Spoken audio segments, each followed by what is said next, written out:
नमस्कार. जय महाराष्ट्र.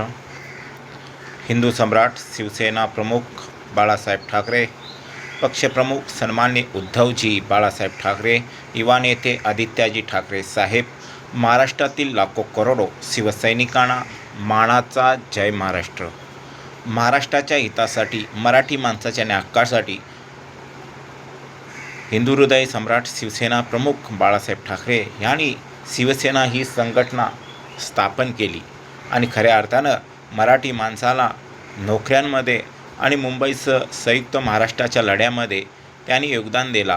शिवसैनिकांनी आणि प्रबोधन ठाकरे साहेब आणि बाळासाहेब ठाकरे यांनी उद्धवजी बाळासाहेब ठाकरे, आदित्य साहेब आणि राजसाहेब देखील या मराठी माणसाच्या न्याय हक्कासाठी या महाराष्ट्रामध्ये लढत आहेत आणि आमदार, खासदार,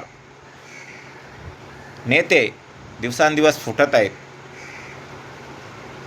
आज महाराष्ट्र संकटामध्ये आहे. शिवसेना ही संघटना ही संकटामध्ये आली आहे. का आली आहे की आज मराठी माणूस मराठी माणसाच्याच पाठी खंजीर खुपसत आहे. मुंबईसह संयुक्त महाराष्ट्राच्या लढ्यामध्ये प्रबोधनकर ठाकरे साहेब आणि बाळासाहेब ठाकरे, उद्धवजी बाळासाहेब ठाकरे, ठाकरे घराणा परिवार ह्याने योगदान दिला.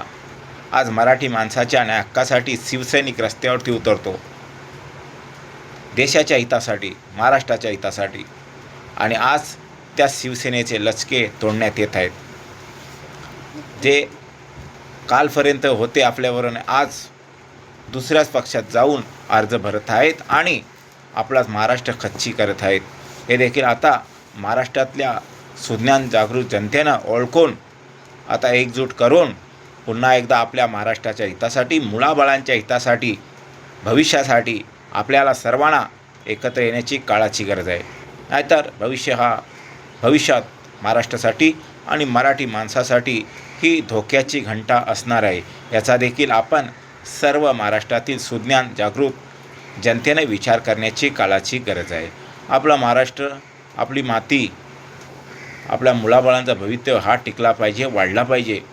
यासाठी पुन्हा एकदा आपल्याला आपल्या महाराष्ट्राच्या बाजूनं, मराठी माणसाच्या बाजूनं, ठाकरे परिवार यांच्या बाजूनं आपल्याला ठामपणे उभं राहून पुन्हा एकदा या महाराष्ट्राचा उदो करायचा असेल तर आपल्याला पुन्हा एकदा आपण मराठी बाणा हा दाखवून दिला पाहिजे. या देशाला, जगाला हा मराठ्यांचा इतिहास काय आहे आणि परिवर्तन हे करायचंच आहे आणि परिवर्तन झालंच पाहिजे आणि कालांतरानं हा परिवर्तन हा निश्चित आहे. हे देखील कोणी नाकारता कामा नये. कायमस्वरूपी कोणी सत्तेमध्ये राहत नाही, कायमस्वरूपी कोणी सत्तेमध्ये राहणार नाही आणि कुणी आशा बाळगून राहू नका. आज तुमचा आहे, उद्या आमचा दिवस असेल, परंतु शिवसैनिक हा एकनिष्ठ आहे. तसंच महाराष्ट्रातल्या जनतेने देखील आपण आपल्या महाराष्ट्रासाठी आता एकनिष्ठा दाखवण्याची ही काळाची गरज आहे. देशामध्ये वातावरण गरम आहे, महाराष्ट्रामध्ये वातावरण राजकीय गरम आहे. हे महाराष्ट्राचे लचके तोडून मराठी माणसांमध्ये फूट पाडण्याचं हे काम आहे.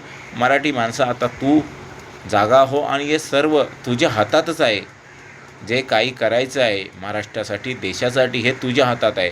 आता इंग्रजांना या देशातून हद्दपार करण्यासाठी आपल्याला मराठी माणसाने योगदान दिलं आहे ह्या महाराष्ट्रातून आणि देशाच्या स्वातंत्र्यामध्ये हा मराठी माणसाचा मोलाचा वाटा आहे, सिंहाचा वाटा आहे. हे देखील आपण सर्वांनी समजून घेण्याची काळाची गरज आहे.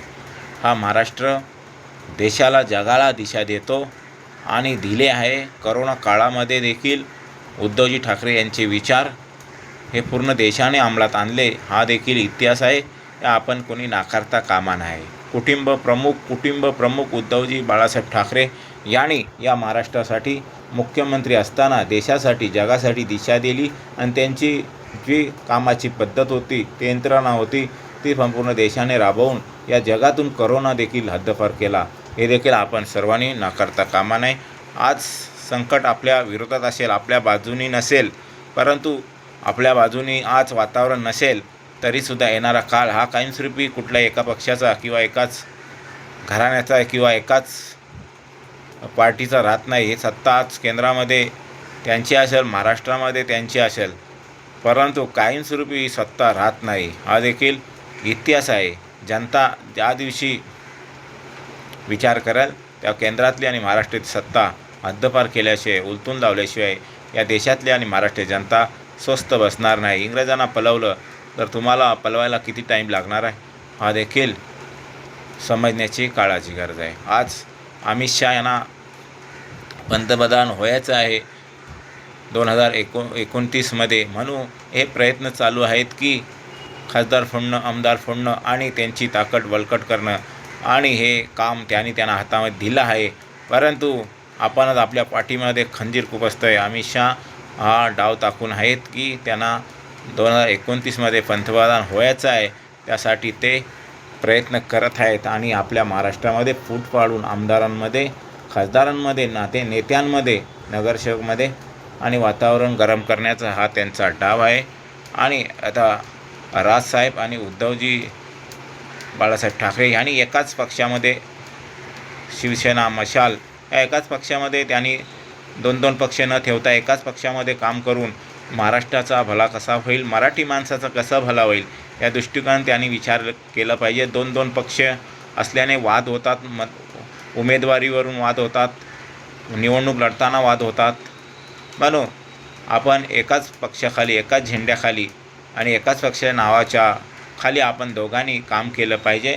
आणि मनसैनिक, शिवसैनिक म्हणून त्यांनी देखील एकाच संघटनेमध्ये, एकच संघटना आपली केली पाहिजे आणि एकाच संघटनेखाली आपले नेते आणि मनसैनिक आणि शिवसैनिक यांनी देखील एकाच संघटनेमध्ये काम करून या महाराष्ट्राचा उदय महाराष्ट्र कसा पुढे जाईल या दृष्टिकोनातून विचार केला पाहिजे. धन्यवाद. जय हिंद, जय महाराष्ट्र.